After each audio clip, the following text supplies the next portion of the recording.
Often UFO sightings involve one lone eyewitness making claims so unbelievable it's easy to be sceptical. But imagine 140 witnesses, all with consistent descriptions, who haven't changed their stories for decades. Would you believe them then?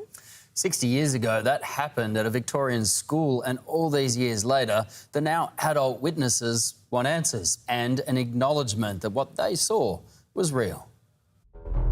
I stood there absolutely transfixed and saw the most amazing thing I've ever seen in my life. I mean, I know what I saw. I don't expect them to believe me because when it happened, I didn't believe what I was seeing because it wasn't possible. My girlfriend and I sat on the fence, climbed up the fence and just sat there and cried. We thought it was the end of the world. It's known as Australia's Roswell, April 6, 1966. The day one of the largest mass UFO sightings in history took place at a Victorian school. What I saw 60 years ago was one of the most incredible things I've ever seen in my life. Joy Clark was one of more than 100 students and teachers who saw 3 unidentifiable objects in the sky. They were shaped circular with a hump in the middle, the row of lights around the bottom.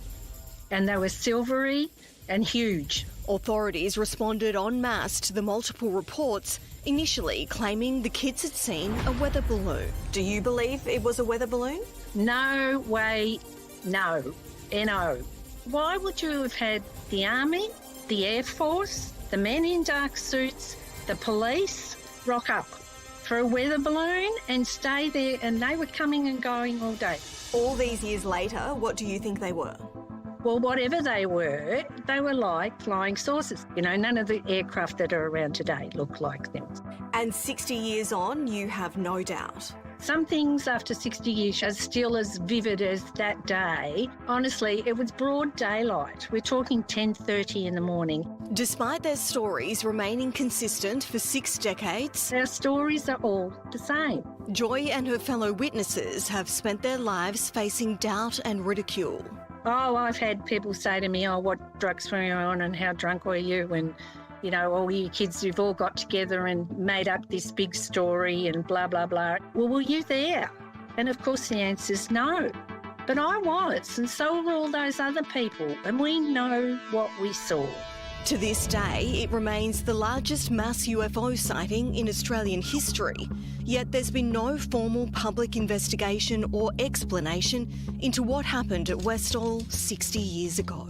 All we want is verification. We want an answer.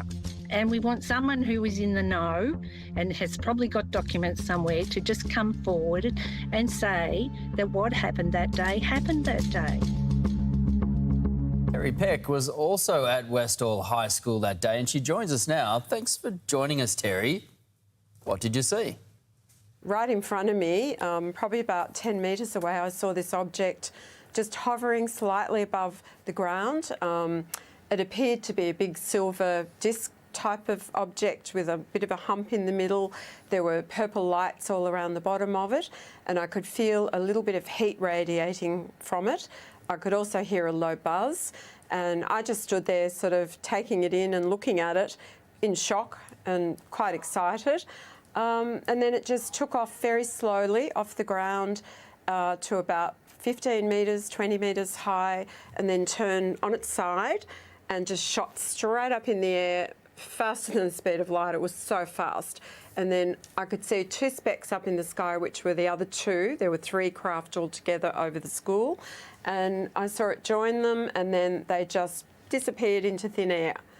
And then we had assemblies where we were all told not to talk about what we'd seen, that it was nothing. We were told it was a weather balloon, all these weird stories, and it was no weather balloon, believe me. Well, what do you think it was? Look, I'm pretty convinced that it was something from somewhere else. I mean, we just don't have anything that can move at those speeds, so I'm assuming that it was from another galaxy, planet, whatever. And look, I didn't see any windows in it. I didn't see anybody inside. All I saw were all the purpley blue lights around the bottom of it. There were some seams in the craft, but I don't know. I think in my head it came from somewhere else. Terry, that is quite a sight. You were just 11 when this happened. In the 60 years since, Has your recollection changed at all? No, look, it hasn't really. I mean, look, they tried to tell us it was some sort of an American experiment as well, but I don't really believe that, because in all these years there's been nothing that's come forth that's could move that fast or disappeared.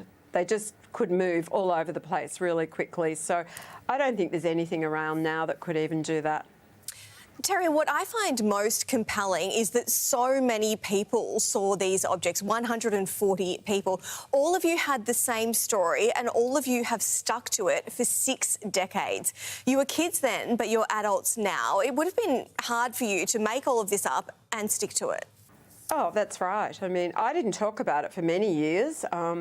You know, I've got a daughter and she didn't even know about it until probably the last 20 years, because you didn't talk about things like that back then, you know, for fear of being ridiculed or whatever. But I think now, with the Freedom of Information Acts and that being, you know, released in America, and lots of Air Force pilots and reputable people have seen these things, and I think now there's a lot more interest in it now and a lot more believe that there is something else than years ago. And I think it would have created a lot of fear amongst people years ago to know that something like that has happened.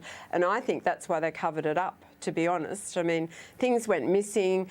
You know, tapes were taken out of canisters from TV stations, and it was a mass cover-up because I think they were frightened of the reaction of the public at the time. So you believe there's been a cover-up. The old weather balloon is an instant red flag there.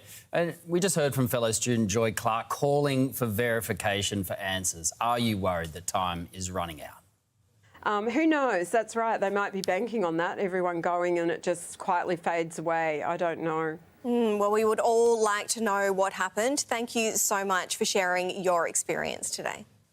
Thank you. Thank you very much.